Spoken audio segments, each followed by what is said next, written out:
I will now call to order the Thursday, October 27th, 2022 special meeting. If you would please stand and join me for the Pledge of Allegiance. Pledge allegiance to the flag of the United States of America and to the republic for which it stands, one nation, under God, indivisible, with liberty and justice for all.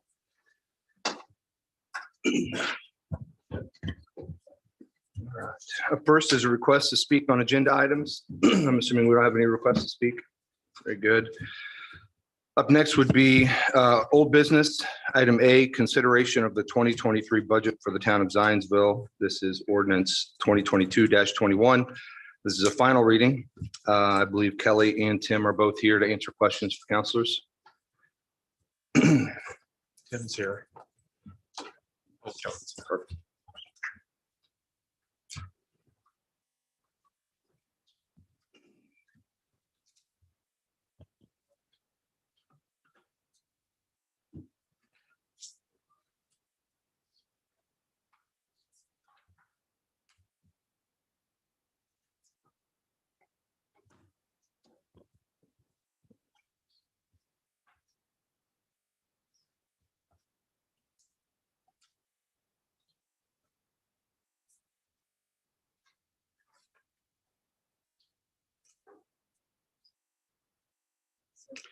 Alex had.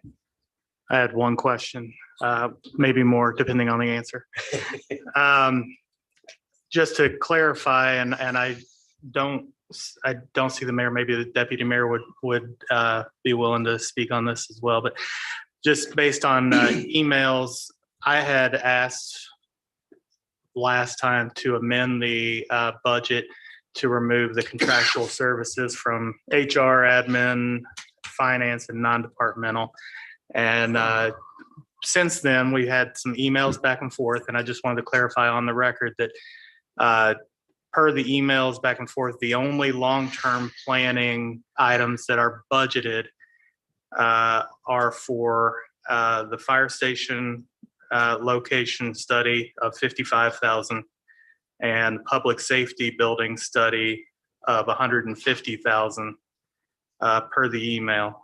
And I wanted to just verify that there are no other long-term planning items in the budget that have not been disclosed to us. No. Okay. So you're just making sure I just wanted to confirm it on the record. Okay. That is, and just so that I can be even more clear, if such an item should show up on claims, I will personally vote to deny that claim. My understanding is that any long-term planning ask will come back to the council for an additional appropriation.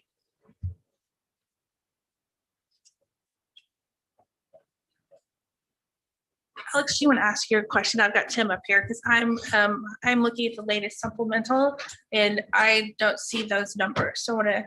So can you give me the revenue and expense totals? I show that 2023 revenues is 35,617,034. 35,617,034. Okay. And expenditures? 22 million, 41,891,575.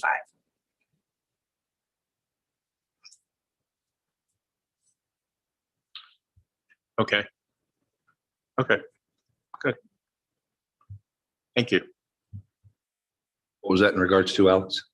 I had several different figures of similar dates of revenue and expenditures, and I know that some of it included some things and some of it didn't. So I just wanted to clarify the final budget numbers because it goes into the calculation of what I'll talk about.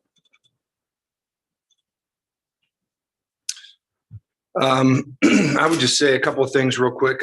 I would like to see, so we go through this today and then this is filed by November 1st, correct?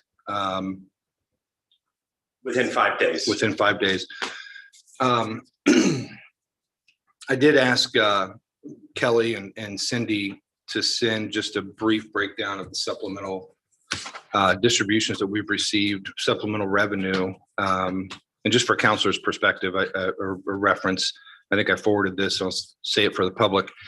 2019 supplemental revenue was $1.2 million. This is above and beyond what we had initially anticipated. And this is the revenue that comes in the mid-year around June. And then in 2020, it was 1.4 million, 2021, 1.9 million. And I think that goes to 2022 was 1.5. So I think a lot of that is where, we have done a good job in budgets over the years, and we've got this reserve. From my perspective, that helps me with the operational component of the budget. I would like, and I don't know if this is something, excuse me, I don't know if this is something that we can do afterwards, but I would like to better understand, since we're not using,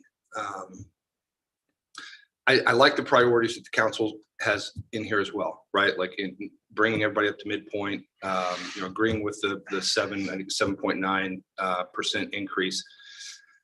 We still have this lowered account that's unused, right? Correct. And I'd like to understand how we can maybe identify something in 2023 that's in the budget that we can use that for, that maybe is a one-time hit that is, that we could maybe take off some of that operational needs.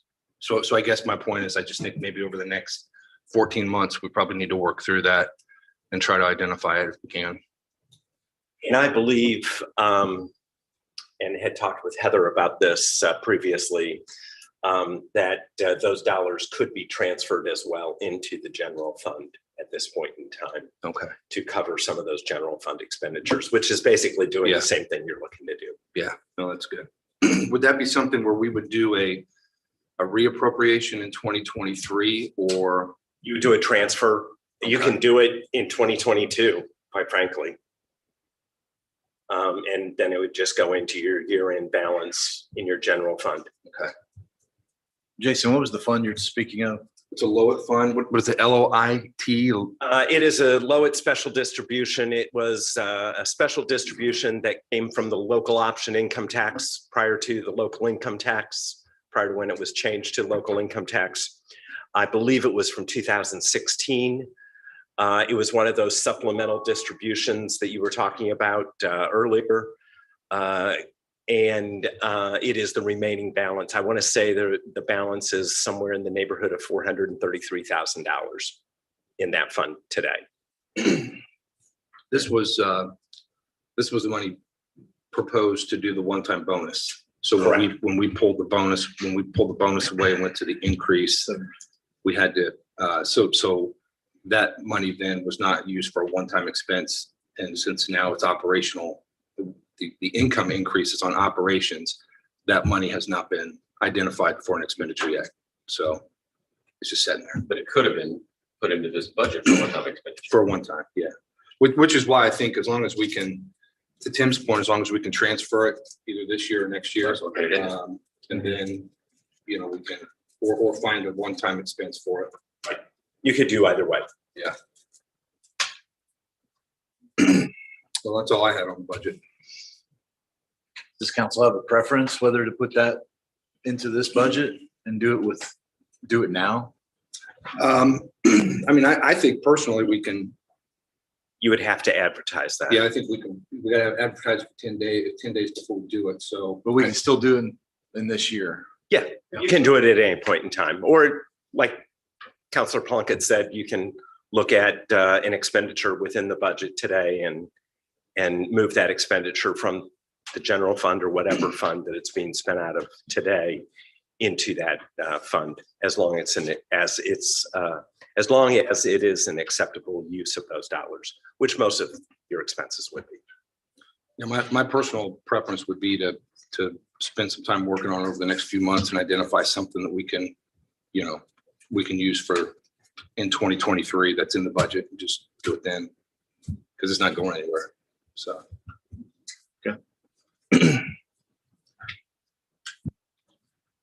So based on the numbers that you gave me, which thank you for that,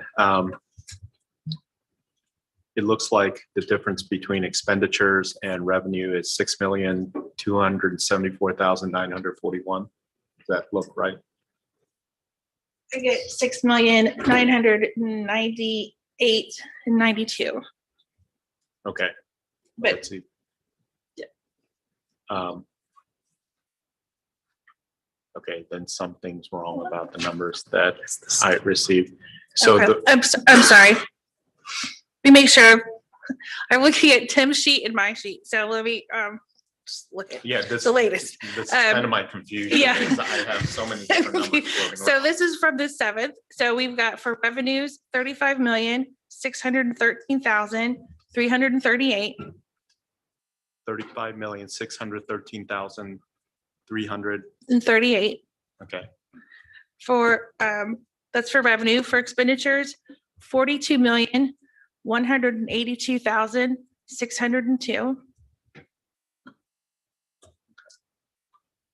So the difference being 6,569,264. 7,292,813. Okay. Sure, whatever. I'm sorry, counselors, that I'm These are the numbers from October the 7th. okay. 35,613,338 for revenue. For expenses, 42,182,602. 42,182,602. Okay. The difference in that is 6,569,264. 6,569,000. Yes. Yes. It is. Which those numbers differ from what we were just presented. Oh, I apologize. That's my inexperience. We also have the estimated circuit breaker of 722,549. Which is then subtracted from your revenue. Yes. Okay. And again, remember, when we estimated the circuit breaker, we took the DLGF's numbers, which we believe to be inflated.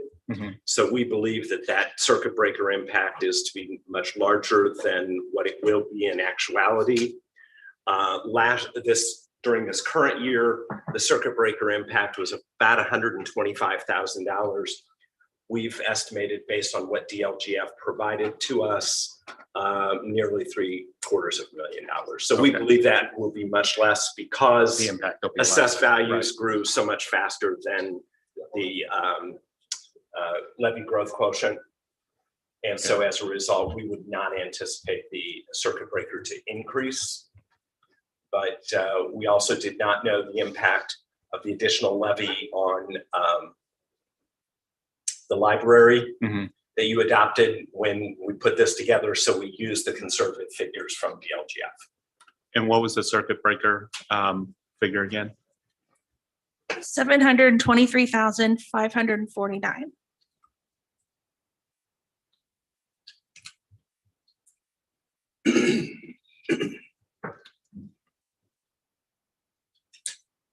And that comes off of revenue. Correct. It's the impact of the 1%, 2%, and 3%.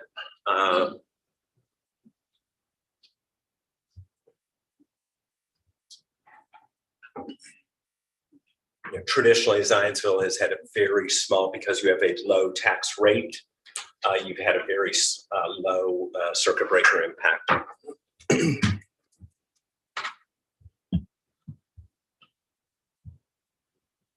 Any other questions or comments from counselors?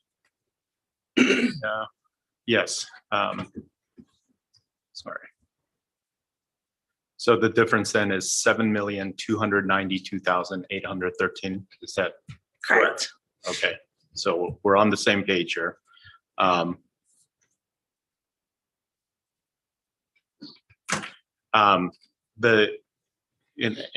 counselors, bear with me for a second, because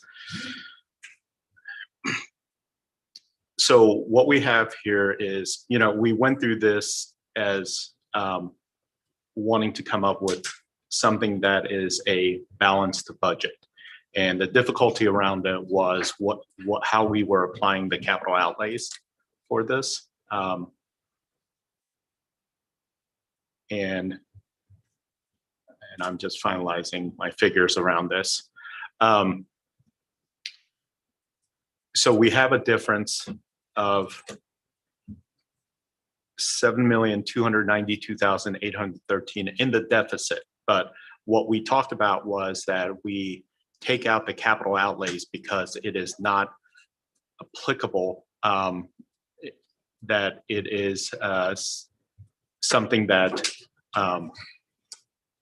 is for capital and would come out of our reserves, that we would spend down the reserves around that. But one of the things, and I've talked about this in the past, that I noticed in the capital outlays is recurring expenses. So when I went through and I asked Kelly to provide me the capital outlays from prior years as well to make sure that I understood what these recurring expenses were, they are things like a total of $1,210,000 for DPW streets for tree service, sidewalk replacement, sidewalk repair, street repair, which has varied in how much we have budgeted for that in the past. Most instances, it was higher than that. $314,000 for parks improvement, recurring parks improvement is how it's labeled. Then things like smaller items like firearm ammo for the police department, supplies, station repair, maintenance. So when I just kind of went through and conservatively pulled those out, that equaled about $1,885,000 in expenses that really shouldn't be pulled out and should be put in back into what we're seeing as, you know, is this really a balanced budget? So that set up a difference of we're actually in the hole by $1 million. Now I'm comfortable with this, but I think we need to start looking at this differently. I'm comfortable with this because of the supplemental distributions and because of the circuit breaker impact being probably much less. So I'm fine with this, but I think when we look at this budget in the future, we need to make sure that as we're pulling capital outlays out to say that these are going towards projects, that we're dividing the capital outlays into two things: the recurring things that have been classified, and I still don't understand why the state classifies recurring expenses like street repair into capital outlays. In my head, that's not capital. But based on the supplemental distribution highs and lows over the last 3 years, you know, we're actually doing okay, and we're still building back up the reserves. So I'm fine with this. I just want to be really cautious in the future about how we look at these expenditures and how we classify them and how we decide to pull them out to make it look balanced. So that's my only comment. But it looks like from the calculations, you know, I sent you an email with my calculation that was based on old numbers. It looks like based on the calculations, we actually, if you applied the kind of the ranges of the supplemental distributions anticipated, anywhere from nearly $300,000 to over $1 million positive. So just to let you know that I think we do have a balanced budget. If the concept for the council is that we apply supplemental distribution as part of the budget. So.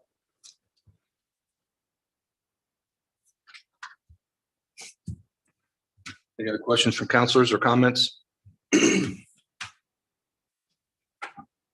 I would just request to Kelly, I mean, I don't know that I have the latest detailed breakdown of everything that now is included in the budget. Is there, can we get that? Going to just redistribute? Thank you.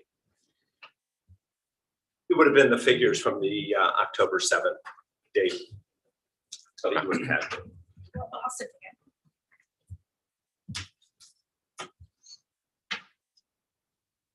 Anything else? You want a motion? Yeah. You ready for a motion? All right.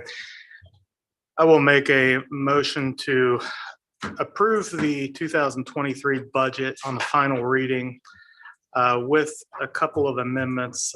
In my prior motion from the last meeting, I had asked for the removal of contractual services expenses from the HR department, admin department, finance department, and the non-departmental department.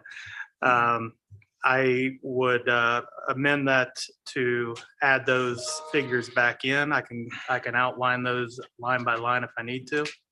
But as published, with an additional amendment of removing the $55,000 for fire station location study and the $150,000 for the public safety building study. Second. First by Counselor Trailer, second by Counselor Garrett. All those in favor signify by saying aye. Aye. All those opposed, same sign. Motion passes 7 in favor, 0 opposed. Thank you. Up next on new business is a consideration of the 2023 non-DLGF funds budget for the town of Zionsville. This is ordinance 2022-22.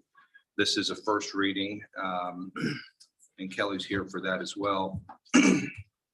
I do want to, as Kelly's getting this pulled up, I do want to thank her for getting this together. As you guys will likely recall, one of the recommendations from the State Board of Accounts was that we submit and file one budget, have everything together, DLGF, non-DLGF, all that stuff. And I know it was kind of a pain to get everything together in time, but I appreciate you guys doing that, and take it away. So I do want to point out, there has been an update. Excuse me, I inadvertently left out in 403 in our parks. Hold up here, non-reverting capital. There should be 300,000, and for the budget for 2023 that I had left out on accident. The rest of this, I think looks pretty good. This has been with conjunction of all department heads. You'll notice there are a lot of funds we put in here that are not asking for a budget in 2023, but we have included those as well. I believe everything is either the same as 2022 or actually a little less than 2022.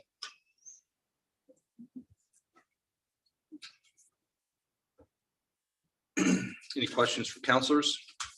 So Kelly, I just want to make sure we're on the same page here, because I've been burned on this. I just want to make sure we're fixing something, because previously the mayor had come and asked for an appropriation to renovate the town hall. We said no. She then went and took the money anyways and did it out of one of these non-DLGF funds.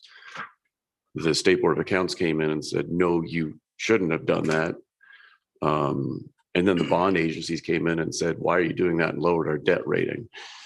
Is that all fixed with this process? Can anyone, the mayor, anyone else just go in and pull money, or now that it's in a budget, if it's something additional to the budget, it would have to be appropriated like the normal budget process, correct? Correct. Okay. So that's why I have, even if you see, there's a lot of, I was just mentioning a lot of funds in here that have a budget of 0. I did that just so that every fund we have has been appropriated. Very good. Thank you. That's what I was hoping to hear. And just to be clear, are there any long-term planning items within this budget? No, they're not, Counselor Thank you. Trailer. All right. Any other questions from counselors? Otherwise, I would entertain a motion. I'll make a motion to approve on first reading the non-DLGF funds budget for the town of Zionsville, ordinance 2022-22. Second. Second by, I heard first by Counselor Garrett, second by Vice President Burke. All those in favor signify by saying aye. Aye. All those opposed, same sign. Motion passes 7 in favor, 0 opposed. For those counselors, obviously, to get everything filed at the same time, I would, if we're amenable to this, I would like to make a motion to suspend the rules so that we can approve this today. Second. Second by Counselor Garrett. All those in favor signify by saying aye. Aye. Aye. All those opposed, same sign. Motion passes 7 in favor, 0 opposed. I would also make a motion to adopt ordinance 2022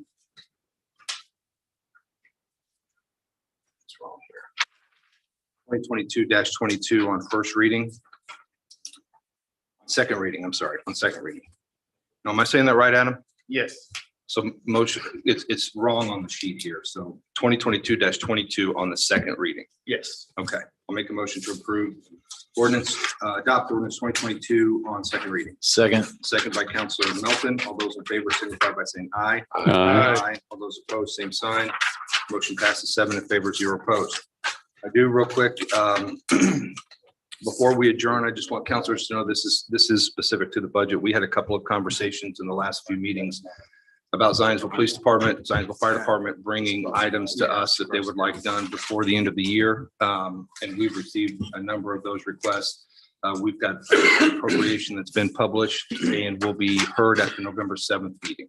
Does that mean that those requests were not in the budget we just passed? I believe they are in the budget because we would have to, if we didn't approve it, then it wouldn't be in the budget. If we decided not to approve it at the end of the year, it wouldn't be in the budget for 23. So if we approve the appropriation, should we make the corresponding pay down or run down of that amount in the 2023 budget? Because let's say we approve $500,000 for vehicles, there would still be $500,000 for vehicles in 2023 that could be spent without council approval. I would suggest anything we appropriate now, we just sort of credit down on the 2023 budget, just so we're even. Does that make sense? Adam, does that make sense?